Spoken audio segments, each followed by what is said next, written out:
এবার ঝাড়গ্রামের দিকে নজর রাখবো। স্কুলের সামনেই পুলিশ ফাঁড়ি। ঝাড়গ্রামে বাজারের মাঝখানে স্কুল, গোটা বাজারের সিসিটিভি, কিন্তু তারপরও স্কুলের মেন গেটের তালা ভেঙে চুরি। একের পর এক স্কুলে চুরি হচ্ছে।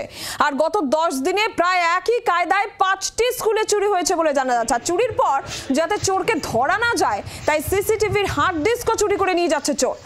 এখনো একটি চুরিরও কিনারা করতে পারেনি পুলিশ। ঝাড়গ্রামের লালগড় থানা এলাকায় দুটি স্কুলে একই পদ্ধতিতে চুরি হয়েছে গত 10 দিনে। শুধু তাই নয়, এই রামগড় লালগড় সহ 10 কিলোমিটারের মধ্যে আরো যে সমস্ত স্কুল আছে, এরকম আরো 5টি স্কুলে একই কায়দায় চুরি করেছে চোর।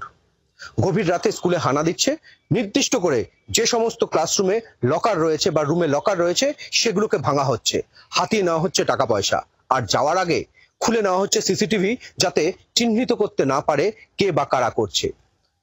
বারবার এই ঘটনায় আতঙ্কিত ছাত্র, অভিভাবক এবং শিক্ষকরাও। তারা পুলিশের উপর বেশ কিছুটা ক্ষুব্ধ। যদিও পুলিশের বক্তব্য, আজ থেকে বেশ কয়েক বছর আগে ঠিক একই কায়দায় কলকাতা পার্শ্ববর্তী এলাকায় এই ধরনের চুরি হচ্ছিল। সে সময়ও ধরা পড়েছিল একটি দল।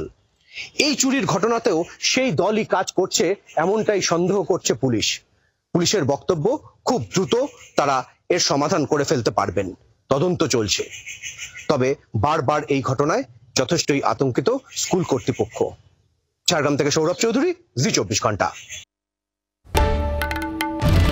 বাংলার আওয়াজ, বাঙালির আবেগ, জি 24 ঘন্টা।